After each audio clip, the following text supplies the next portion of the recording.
don't know what the fuck Pat's doing. I haven't heard from him in ages. I'm like, you dead? Is he just like dropped off? I don't know. Yeah. I texted him this morning. I was like, you dead? What's up? I have no idea. I don't know. He's 18. He's probably just partying and shit. Probably. You know what kids be like. You know how they do be. Doing drugs and being awkward. Yeah, something like that.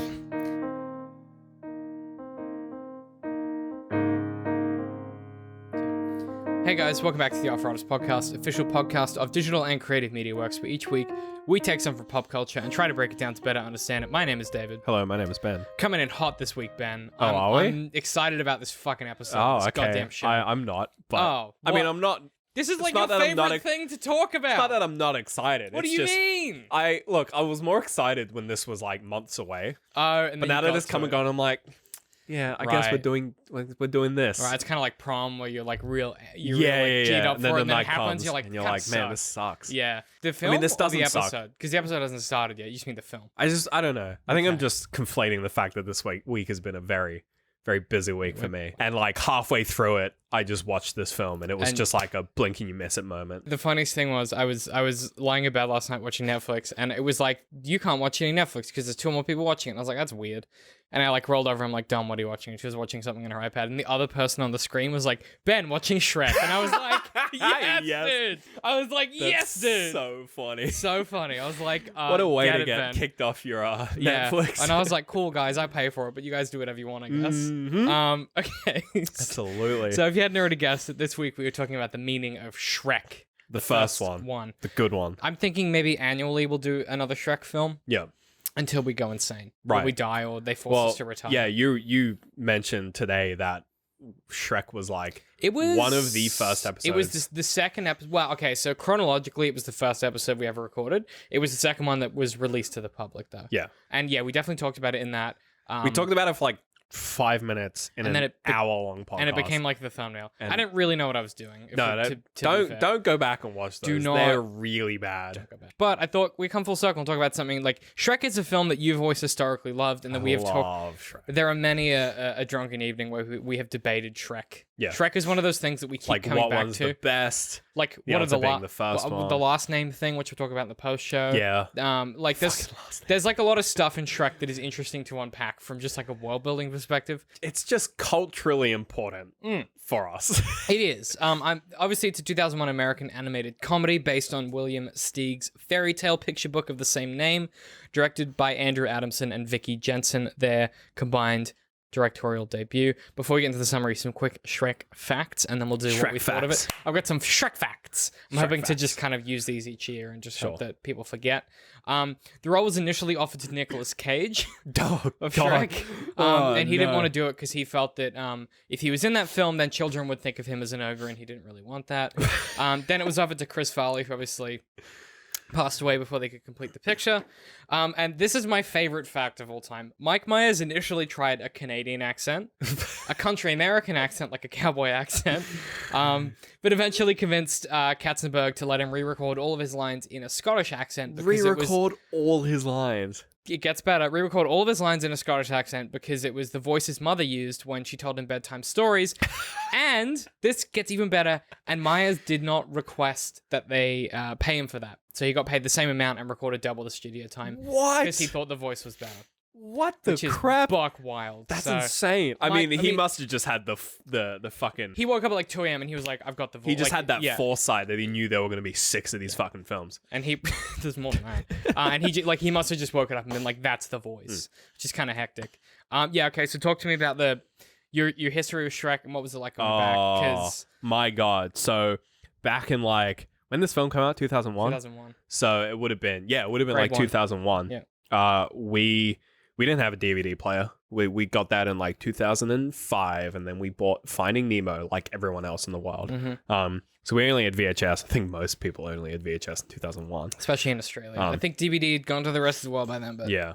So we had a VHS copy of Shrek, which I'm pretty sure was like recorded from the TV like a year after the film came out. So it might have been 2002. It was such an old film that was on TV, and we had a VHS recording because back then that's what you'd do. You'd illegally record things off well, the you had TV. to. The amount of Digimon episodes that I recorded my on God. VCRs, yeah. we had a VCR Shrek, and we watched it so many times that to this day, I can pretty much just recite the entire film from start to end. And I love every second of it. Like, every joke is funny. I find every joke in this film funny. Even the ones that aren't funny, I find them funny. This film is scary. The scary thing about it is I know how much you know about Shrek, and I had to go and do research for this fucking episode and try and find things about Shrek that you didn't know about Shrek. The thing is, I don't like, that Mike Myers thing is like, I don't know that. No, I'm talking about in the film. Like, the stuff in this film. Yeah. Like, I guarantee 2 things I picked up when I was watching this that you've never picked up. Cool. I'm banking on 2. We're betting on them. Because I picked up some things in this. Every time I watch it, there's a new joke I pick up on. Honestly, it's hectic how layered this film is for a dumb kid. It's so dense. It's so dense. But I think that's maybe why, and we keep coming back to it for reasons, no, not to Man or Beast, but we do keep coming back to it, I think, because it is that dense. Yeah. Honestly, watching it this time was just a genuine delight because I was watching it. The way that I watched it was Ben's gonna watch this and love it, and that was my headspace when I was watching it, and I was like, I bet Ben found that funny. That was like literally the whole time. I honestly about halfway through I pause it and I turned to Dom and I was like, Ben loved that joke. Yeah. She was like, could you leave me alone? I can't sleep. Like, it was so good. I had a great time watching it. I was like in the kitchen cooking dinner while I had this film on. What'd you cook? I made like cauliflower fried rice. Okay. It's like instead of using rice, use cauliflower. Okay. It's real good. I'm into it. It's like low carb. I'm on that low carb. I'm with diet. that. You got to do no carb.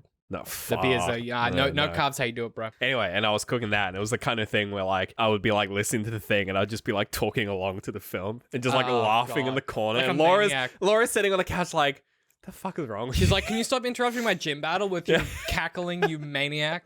Okay, I'm gonna give you the summary, but you already know what happens. So, if you want to interrupt me and correct me, because I'm sure you have this film like it's a pretty simple plot. It's pretty simple, but it's also not. I will correct you if you say something wrong. Thank you. Shrek is a terse, grumpy ogre living in an isolated swamp. His life is interrupted by a talking donkey, and he returns home to discover his swamp is lousy with fairy tale creatures exiled from the land of Duloc by Lord Farquaad.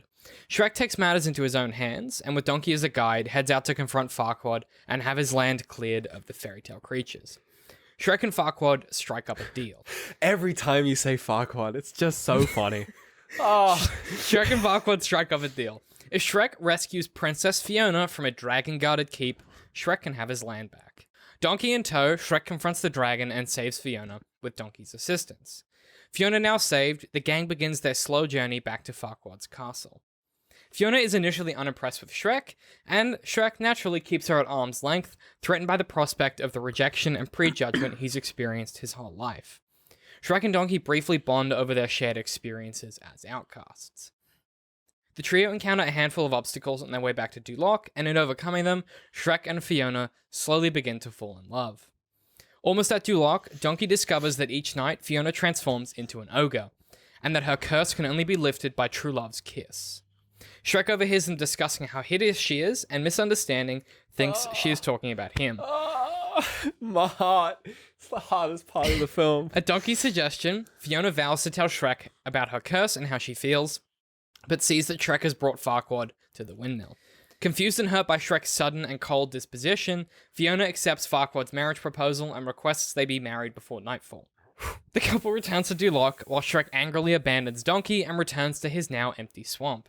Donkey, unperturbed, confronts Shrek at the swamp and explains the misunderstanding in a heated argument. Shrek and Donkey, with the help of the dragon, interrupt the wedding, dispose of Lord Farquaad, and just as the sun sets, Shrek and Fiona share true love's first kiss, sealing her forever as an ogre. They later marry in the swamp and leave for their honeymoon. Credits.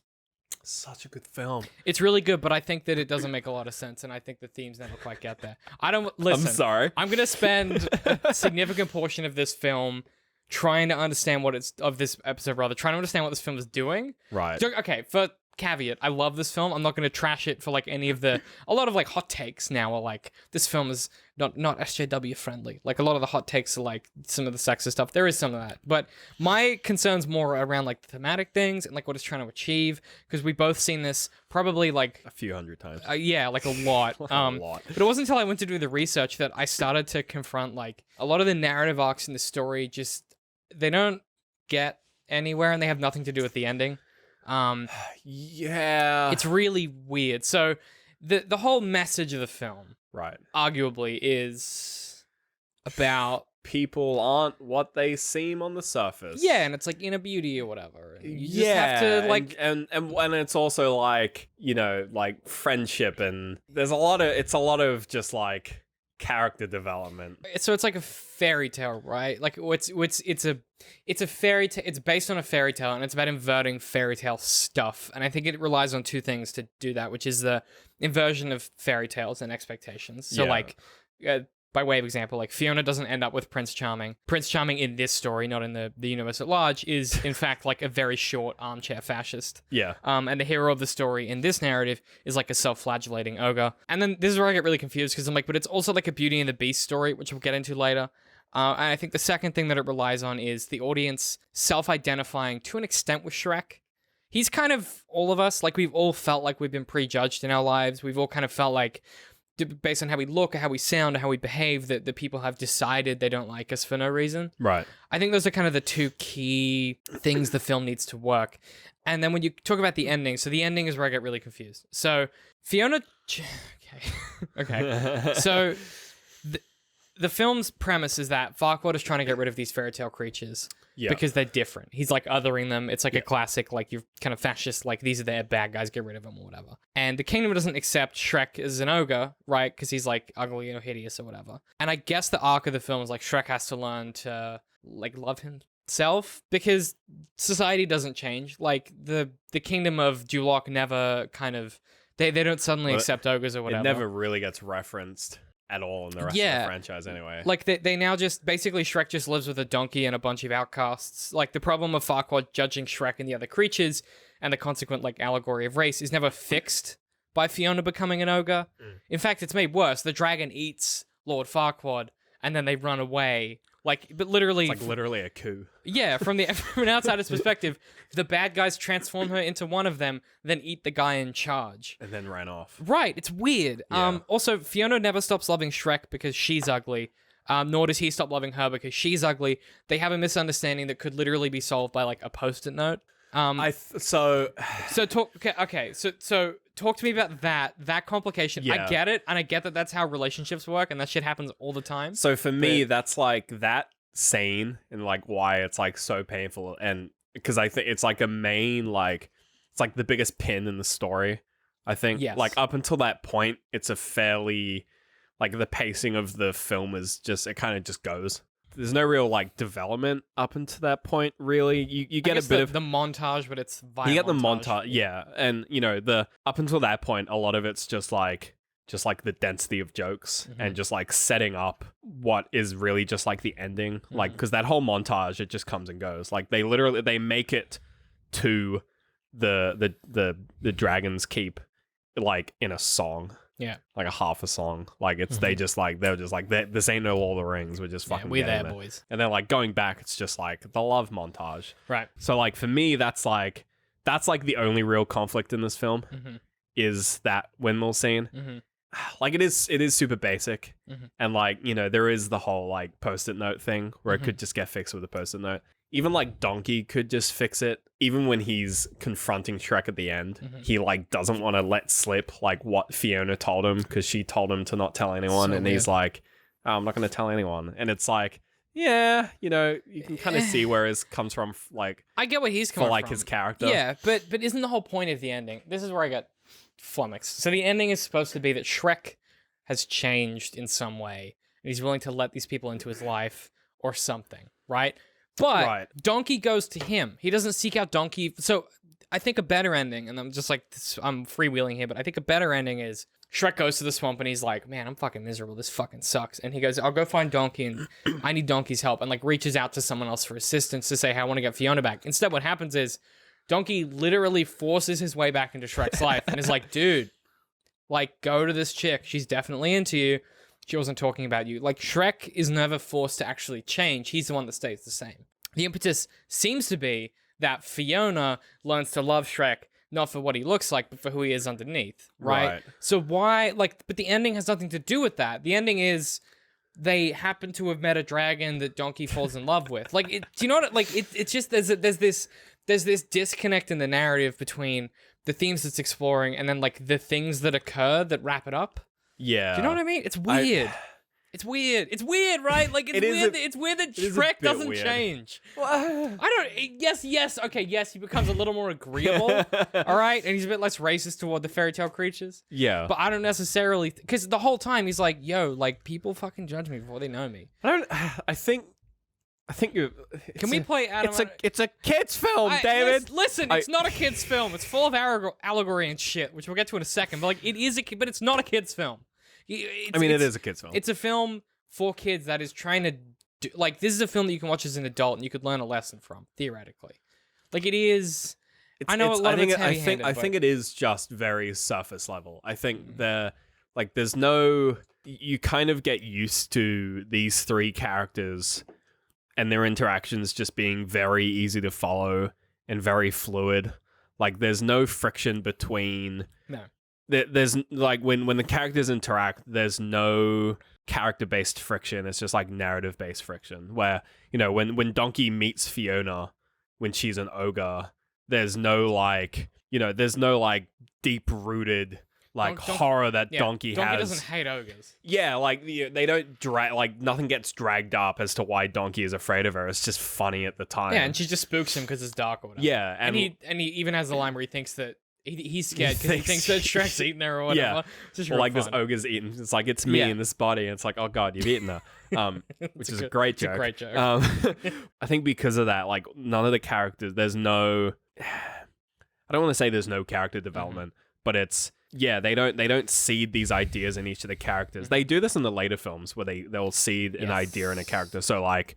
The second one in particular, where Shrek... The second one in particular, I mean, like Shrek and then the father and the king. That's like they seed him and with this idea, and then that gets developed. Whereas in this, there's no really seeding of ideas that like comes up as a point of contention. Mm-hmm.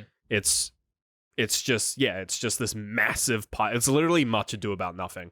Where it's just like a lot of misunderstanding. Like Post-it note would be fucking great in this time. Can we just quickly reflect on the fact that Ben referenced Shakespeare before I did in this? Because I might have had a note about that. Much Ado About Nothing. That is like an interesting parallel to this. It is definitely that kind of sense of the dude rides into town that no one wants to ride into town, and then shit happens. Yeah, right. Things just happen, and it's like, and it's funny. That's a funny play as well. It is.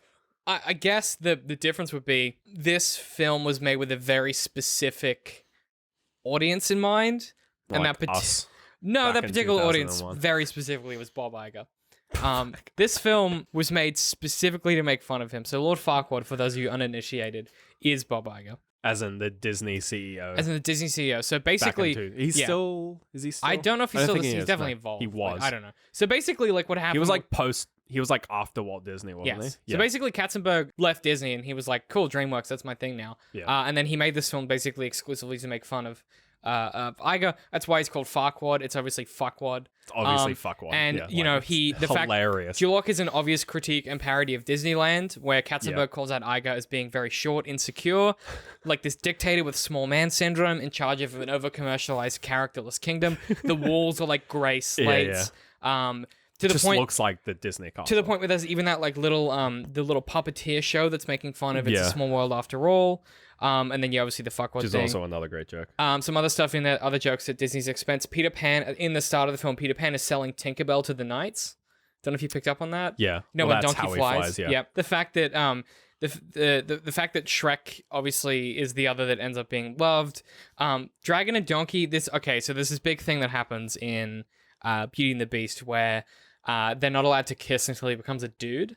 You know, when he retransforms back into like a man or whatever. In this, Dragon and Donkey end up in like a weird interspecies relationship. That's like, it's played for a really good gag, but like it's also him just being like, fuck you. There's also some weird stuff in this where like the wolf wears grandmother's clothing and then is dancing with like a knight at the end. And there's some implication people have read into this. There's an implication that he's making fun of how insecure Iger's work is about like homosexuality, because it's taken them, I don't know, never to put a proper gay character in their work. So there's a lot of like layering. That's a That's a stretch. Yeah, it's not That entire last song, like credit scene when they're getting married is non-canon. But it's just yeah. It's that's purely like marketing. That was just like, we've got a spare pop song. It's good. Let's just make a credits bit where they sing and start a fucking trend. Still, it's in the film. Yeah, and it's more so it's that not a DVD extra. It's more so that it's directed. It's like a lot of this is directly at Disney being like, you guys suck. But the interesting thing about that last bit is people have overread into that in the years since, and I don't think that Katzenberg ever intended any of that. But it's curious to me that this Farquaad's inclusion seems curious to me in hindsight.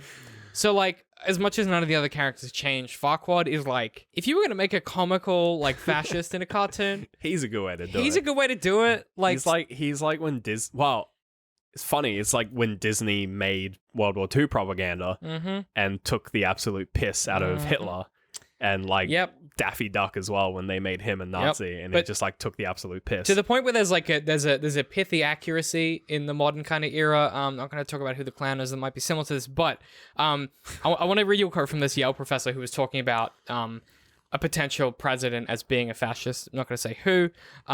But Jason Stanley is describing fascist tendencies, and I just thought it perfectly described Farquaad, which I thought was hysterical.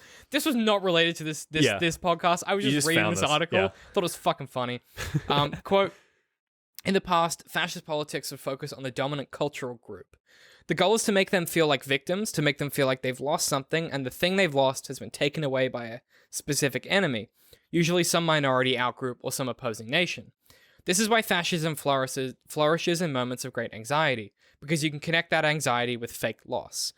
The story is typically that a once great society has been destroyed by liberalism or feminism or cultural Marxism or whatever, and you make the dominant group feel angry and resentful about the loss of their status and power. Almost every manifestation of fascism mirrors this general narrative. End quote. And then, so I read that and I was like, what about Farquaad? He's like in charge of the armed forces, uses them to subdue the masses. He others those that are different, the fairy tale creatures. Despite, and this is another part of the fascism that he touches on in that article, you other some group despite being surrounded and using them to your advantage. Yeah. So like Farquaad even uses magic. He's got the magic mirror. His executioner is supposed to have like a magic axe or some shit. I don't in the wiki. I don't fucking know, man. Yeah. He calls Shrek uncivilized. He calls Shrek an uncivilized ogre, despite Farquaad himself literally waterboarding the gingerbread man. Like, do you know what I mean? Like, he's just George Bush Jr., this dude, right?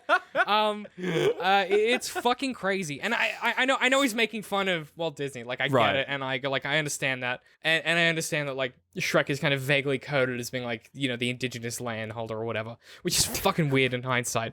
But there's just, like, a lot of this film that... He literally hands back his land rights on a piece of paper. It's hectic. Yeah. And Shrek's like, I own this fucking land. Why do you have a piece of paper to give me a right? Yeah, like, it's exactly that. And I think, like, it's the more I think about it, I'm like, Jesus Christ. I'm like, what the fuck is this film? Do you know what I mean? And then, like, Shrek 4, not to get into, like, the sequels, but Shrek 4 is directly about indigenous land rights. Yeah. So it's just kind of hectic. But Shrek 4 is a great Shrek film. We'll get to it. We'll get to it in 4 years. No, like, I mean, I think, you know, Shrek is like the interloper in this story. That's the way that Farquaad paints him. Yeah. I think better stories have done a better job since. Like, I think BioShock Infinite is like a supreme version of this. I think that gets away with, like, a lot more overt fascism. Yes.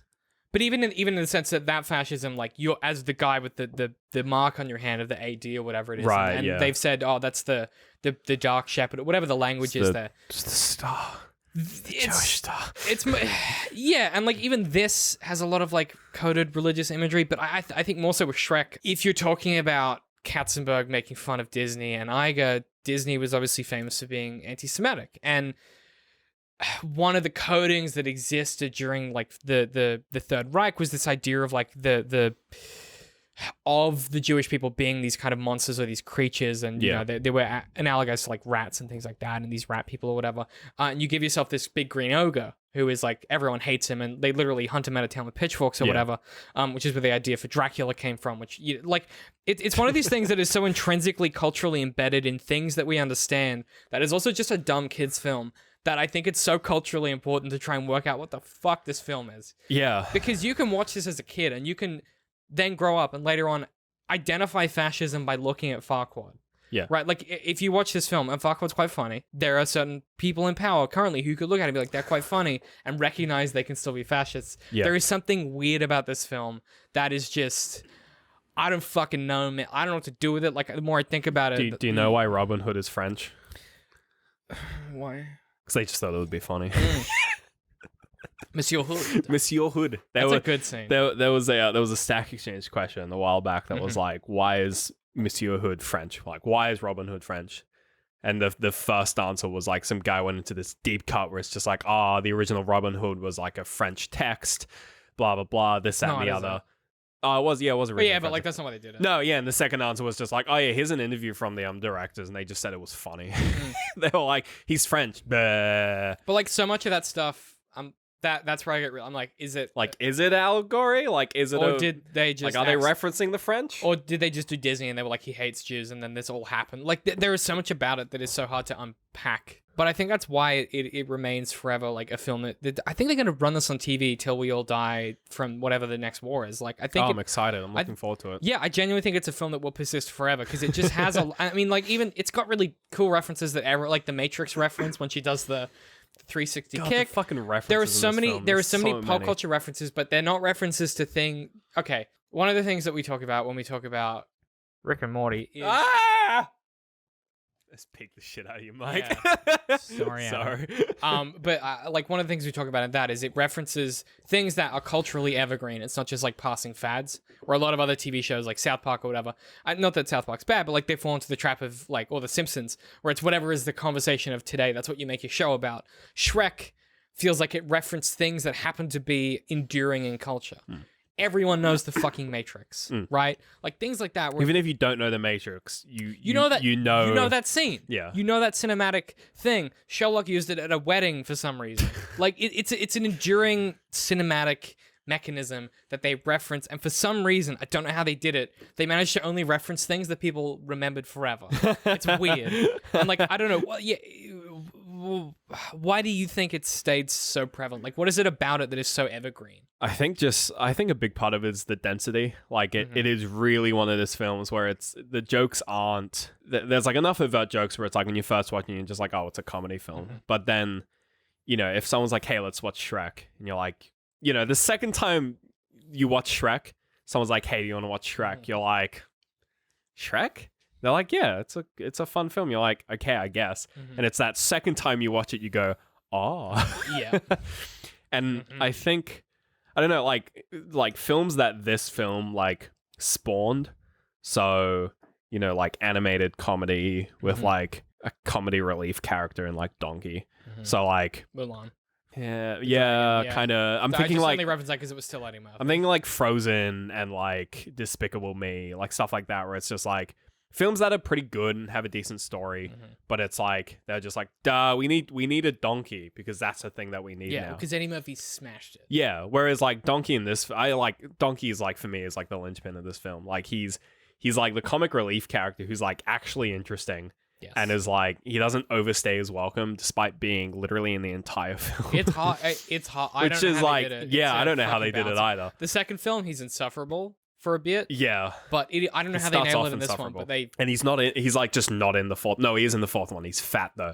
And like, that's the joke. And it's a fucking train wreck. It's like like, that's like that's like a Despicable Me version of Donkey. Whereas this is like, and I guess like Puss in Boots kind of takes over that role a little bit. No, I think so. I mean, wait, no, Puss in Boots gets fat. Donkey turns into a pony. He's a horse. Yeah. I guess you've touched on something interesting, which is that it's the execution of both the script, the ideas, the jokes, but it's the voice talent. The acting in this film is like transcendent. Yeah, I don't know what like they just. This isn't one of those things where it's like a good. They just struck gold. Mike Myers going, let me redo all my lines, but Scottish, fucking genius. Yeah, like smart. And the voices they got for Cameron Diaz, Eddie Murphy, like the cast for this film are just wild. Yeah, it was a convergence of things, but more so than that, I just think like the animators and the directors and the writers, they were interested in doing. Obviously, it's a dig at Disney. That's like unavoidable. Yeah. But it's a dig at Disney that like at the expense of Disney with a lot more going on. I think there are other films. Watch Ants, right? Ants is making fun of Bug's Life. It's fucking terrible. Ants is so bad. Watch Prince of Egypt. It's making fun of Joseph the Technicolor Dreamcoat. Yeah, but Prince of Egypt's really good. I really like Prince of Egypt. It's okay. It's fine. It's a cinematic masterpiece. It's fine. It's got some really good songs in it. Point being, it's not as good as what's the other Bible one? It's not Joseph the Technicolor Dreamcoat, but it's the one where it's the one with. No, I was about to say Moses, but that's Prince of Egypt. Egypt. That's Prince of Egypt. It's based on the story of Joseph, but it's not called that. I can't remember. It's like Code of a. I can't remember. Code of a whatever. It's real good. It's like I watched that. Is Joseph the one who. Joseph's the one that gets the coat and then his coat? brothers betray Yeah, him. what one's Yeah, that? because I had that on VHS That one, as well. I had that on VHS as well. Yeah, that was. Did you have VeggieTales as a kid? You grew up Christian, VeggieTales. didn't you? I don't remember. You grew up VeggieTales. Catholic, didn't you? Well, my mom. What are you? My mom was a single mother, so it was just whatever was available and cheap. It's a good old Presbyterian. But no, she. I guess we're Catholic, and then I think my stepdad was Protestant, maybe. Yeah. Or something weird. Bloody Protestants. Yeah. Regardless, my point there is I think that it's enduring not just for the content, but the delivery and the style, and it's a film that I think we could literally come back to each year and get something new from. It just so happens that currently the thing that we're all thinking about is fascism for no particular reason. YouTube algorithm. No reason at all. No reason at all. But yeah, it's always a pleasure to come back to, and I was like looking for an excuse to do an episode. So thank God we planned this months ago. Thank God there's we need to do an episode. Thank God there's no current news that would mean that we would talk about fascism at all. Nothing's happening in the world. Everything's fine. So okay, Adam, put the ad here. What ad? Like, you need to make an ad for me to. Like, do you think the ad's magic? Do you think it's gonna just appear? Like, I need to go to bed, man. Do you have any recommendations for this week, Benjamin?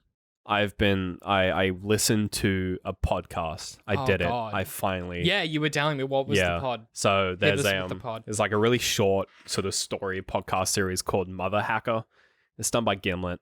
Came out pretty recently. Story about like a single mum who becomes like a social engineering kind of hacky person, gets wrapped up in some interesting espionage stuff, and it all rounds out to a pretty twisty ending. Oh boy. It's about 80 minutes long, so you can smash it out in a day. Perfect. It's a good time. So that's Mother Hacker. Mother Hacker. Nailed it. On Spotify or wherever you get your pods. Wherever you get your pods, boys. My recommendation for this week is I've been doing nothing but play Jedi Fallen Order. I had a feeling. You sent me a video who was like, mate, Ben, you need to buy this game. And I'm like, I don't buy Star Wars games. It's so good. I've been playing on the hardest difficulty. It's basically like Dark Souls, but what if they gave you a lightsaber? Oh dear. So that video I sent you was by Naked Jakey, by the way. So just keep that in mind. Yeah, it was from Yoa-Queen the Jackal.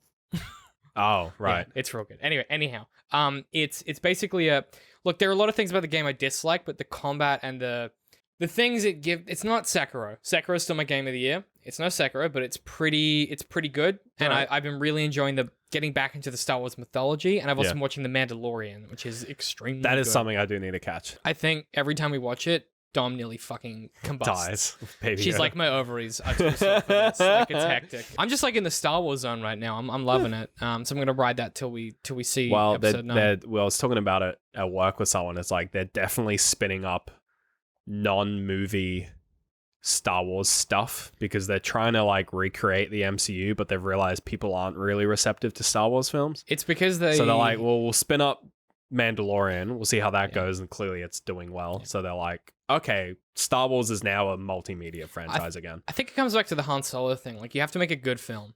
Yeah, just like, hard, apparently. Which doesn't seem like it should be, but whatever. No. Like, it's because they kept stepping in. Whatever. It's Disney. We might touch on some of that in the post show. We definitely might have some stuff to talk about. But if you want to support us, the best way to do that is just with Dcm.Works everywhere. You can support us directly on Patreon, patreon.com/DCM.Works. Chuck us a bloody buck. Chuck us a buck. You get access to the post show, which is an extra 20 to 40 minutes of this each week, most weeks. Something. Adam is doing a great job of editing them to just add all kinds of nonsense. It's getting really meta. Oh, cool. Like, there's a lot of like him editing the podcast in the podcast. It's getting real trippy. So those of you Keep that up, Adam. Those of you hanging in there with us, it's getting weird. So look forward to that. It also helps us pay Adam, who edits all of these. So yeah. thanks, guys. Thanks, Adam. Appreciate the shit out of that. You can follow us on Twitter. We're also on Medium. I write articles. Hopefully, it's like bi-weekly at the moment. It's every 2 I weeks. should write articles, but I don't. Yeah, we're busy. And I suppose on top of that, the other thing you can do to support us is like if you think someone would enjoy this, just send it to one person you think would like it. One friend. Throw it in someone's face. Tell a friend. Tell your nan. Slap it across their face. Just hit them with your phone. Print it out. Print out the waveform of the audio and sticky tape it to your wall. Then you can read the podcast. I don't think. There is a piece of software where you can put in images and then it like, you know how you have like Spits pictures. it out into... Well, no, you have like pictures that are like 1,000 pictures that make up Yoda's face or whatever. Right. I was thinking like each year we should do like all of the thumbnails to make like the Dcm.Works logo or whatever. Dear God, that. And I would was like, be that sounds like a horrendous. nightmare. Yeah. So we're not going to do that. But this year's coming to a close. Don't know what I'm plugging anymore. Adam, cut all of this out. Otherwise, if you want to follow us individually, I'm at DCM. I hate bye. I'm at Literal Citrus. We'll see you guys next week.